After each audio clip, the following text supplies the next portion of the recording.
Istanbul, a raft of new American sanctions. An embargo on European arms sales. The indictment of a state-owned Turkish bank. Threats to isolate Turkey within NATO.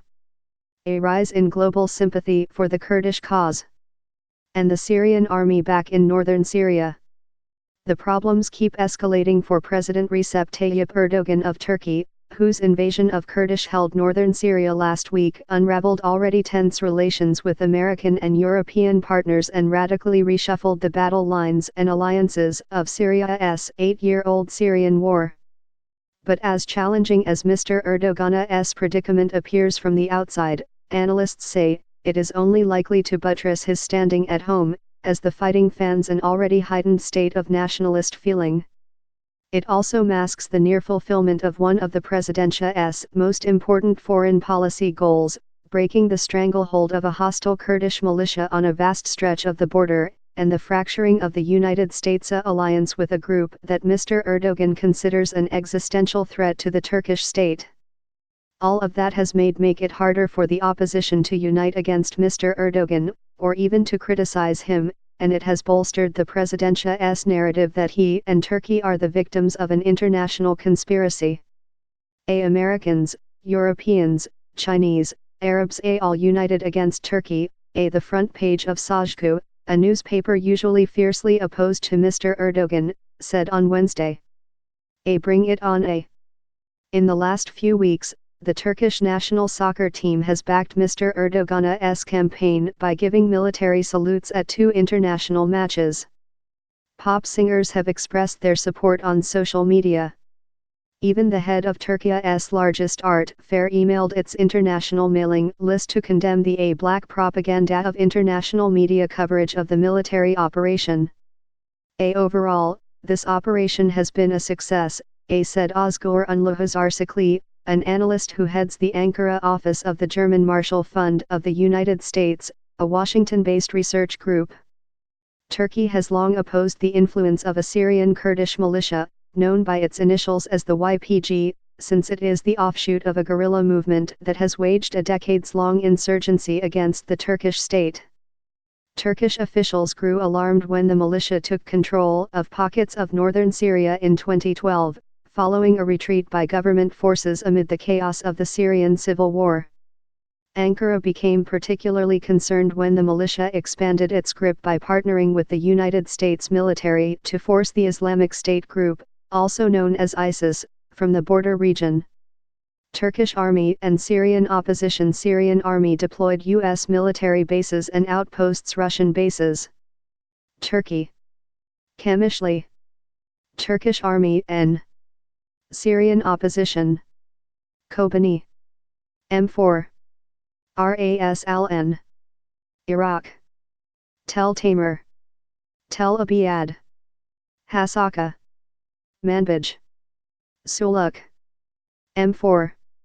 Russian troops are positioned outside the city. An Issa. Kurdish control. Syria. Government control. 10 miles. Altubka. Turkey. Turkish army and Syrian opposition. Hasaka. M4. Manbij. Turkey's proposed buffer zone. M4. Aleppo. Raqqa. Idlib.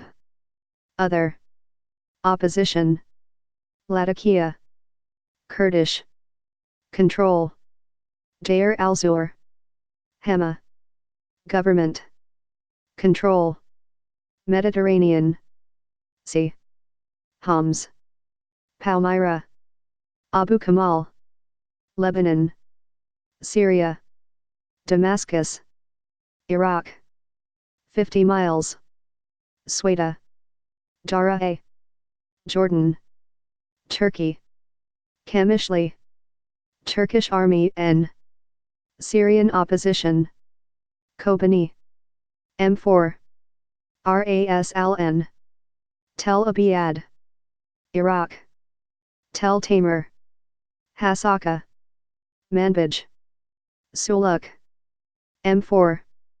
Russian troops are positioned outside the city. An-Issa. Kurdish control. Syria government control. 10 miles. Altubka. Turkey. Turkish Army N. Syrian opposition. Hasaka. M4. Manbij. Turkey's proposed buffer zone. Aleppo. Raqqa. Idlib. Other opposition. Latakia. Kurdish control. Deir al-Zur. Hama. Government control. Mediterranean Sea. Homs. Palmyra. Abu Kamal. Lebanon. Syria. Damascus. Iraq. Sweda. Daraa. Jordan. 20 miles. 10 miles. Turkey. Turkish Army N. Syrian opposition. Kamishli. Kobani. Ras al-N. Tel Abyad. Hasaka. M4. Manbij. An-Issa. Kurdish control. Government control. Syria. Turkish Army N. Syrian opposition. Turkey. M4. Manbij. Aleppo. Turkey's proposed buffer zone. Kurdish control. Raqqa. Other opposition. Latakia. Deir al-Zur. Hama. Government control. Homs. Palmyra. Abu Kamal. Syria. Damascus. Iraq. Daraa. Sweda. 20 miles. Jordan. Sources: Times reporting, control areas as of October 16 via conflict monitor by IHS Markit. Military positions for Russia are from the Institute for the Study of War. By Alison McCann, Sarah Al-Mukhtar, Anjali Singhvi and Jin Wu. To Turkish fury, the United States protected the militia for nearly half a decade, encouraging the group to blur its identity by changing its name and enlisting more non-Kurdish fighters.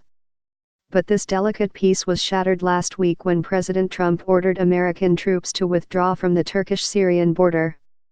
That allowed Turkish forces to invade, prompted American ground forces and their international allies to abandon their bases in the area, and forced the Kurds to request protection from Russian and Syrian government troops. The intervention by Russia and Syria came far quicker than expected, and will likely stop Mr. Erdogan from creating as large a buffer zone along the border as he previously hoped. But it nevertheless brings him close to achieving his primary objective, said Mr. Unluhazarsakli. What's Turkey's objective? It is to stop the YPG from controlling territory in northeast Syria, Mr. Unluhazarsakli said. Whether it is Turkey doing it or the Syrian regime, the YPG's control has been loosened. Mr. Erdogan once hoped to topple President Bashar al-Assad of Syria, but now seems to see Mr. al-Assad as a lesser evil than the Kurdish militia. On Wednesday, he told a gaggle of reporters that he could accept the Assad regime re-entering the previously Kurdish-held city of Manbij, as long as it expelled Kurdish fighters from the area. We are not very concerned about being in Manbij ourselves, Mr. Erdogan said. We have only one concern: either Russia or the regime should remove the YPG from there. He called for Kurdish fighters battling his troops in northeastern Syria to lay down their weapons and withdraw from the border area this very night. Mr. al-Assad's predecessor and father, Hafez al-Assad, provided Kurdish guerrillas fighting the Turkish state with refuge and space to organize in Syria in the 1980s and 90s, and Mr. Erdogan may fear a similar outcome.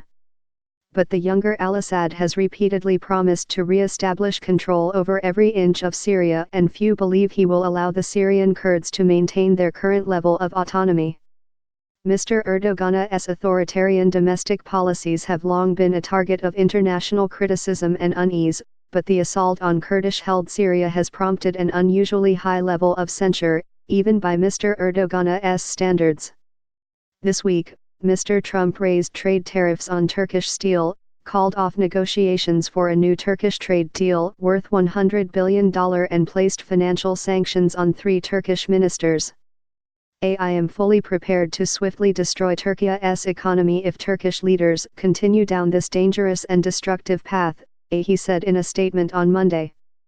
On the same day, the Defense Secretary, Mark T. Esper, asked NATO members to take a collective and individual diplomatic and economic measures against Turkey. On Wednesday, Vice President Mike Pence and Secretary Mike Pompeo flew to Ankara to press Mr. Erdogan into a ceasefire. Several European countries, including Germany, the Netherlands, and France, have now imposed embargoes on arms sales to Turkey. On Tuesday, Volkswagen suspended plans to build a factory that would provide 4,000 jobs in western Turkey, saying it was concerned by the current situation but without explaining further. Hours later, United States prosecutors in New York announced charges against a Turkish state-owned bank, accusing it of having helped Iran evade American sanctions by transferring billions of dollars on the Iranian government's behalf. As a punishment, prosecutors are pushing for the bank to forfeit an equivalent amount, and the situation could hurt the bank's ability to make international transactions. The case may also have implications for Mr. Erdogan personally, as he is accused in the indictment of directing the scheme himself. But though Turkey's economy is already teetering, some of these measures may turn out to be less effective than they appear. Maybe people will come up with creative ways of excluding Turkey from NATO, said Amanda Sloat, a former State Department official who oversaw relations with Turkey.